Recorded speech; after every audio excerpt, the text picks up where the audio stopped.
अस्सलाम वालेकुम। हाँ तो भैया, बात ये है कि जब भी कोई बंदा एक काम एक फ़्लो में करता है, लेकिन बीच में कोई गैप आ जाता है, तो वो काम वो बंदा फिर उस तरतीब पे आने के लिए कुछ टाइम लगता है उस बंदे को। मेरे साथ भी कुछ इसी तरह का प्रोसीजर चल रहा है अभी, कि पहले तो मैं वीडियोस तकरीबन हफ्ते में एक या दो डाल लेता था, तो एक रिश्ता बना हुआ था आपका और मेरा। खैर अभी कुछ ज़्यादा ही गैप आ गया, जिसकी वजह से पहले तो मैं थोड़ा सा झिझक रहा हूँ अंदर से कि यार थोड़ा सा डर महसूस होता है ना कैमरे के आगे आने से।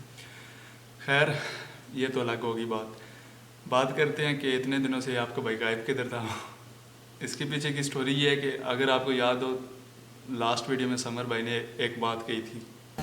और अगले हफ्ते से हमारा स्पोर्ट्स वीक स्टार्ट है, तो ये हफ्ता पूरा हमारा मसरूफ़ गुजरेगा और आपको पल पल की खबर दी जाएगी। अब हमें कोई पता नहीं था कि पेपर आ जाएंगे। खैर कोई नहीं, हमने फिर इन दिनों में एक तो स्पोर्ट्स वीक मिस किया, फिर उसके बाद एनुअल फंक्शन हुआ हमारा, वो मिस किया।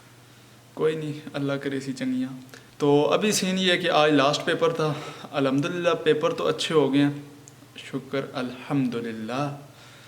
अभी यही सीन है कि कल से एक नई तरतीब के साथ वापस आएंगे। नई तरतीब के साथ क्या, हमने वापस आना है, यही कल से फिर कोशिश करेंगे कि कुछ डेली व्लॉगिंग की तरतीब बनाएं। बाकी आप लोगों की दुआएं हैं साथ। अल्लाह हाफ़िज़।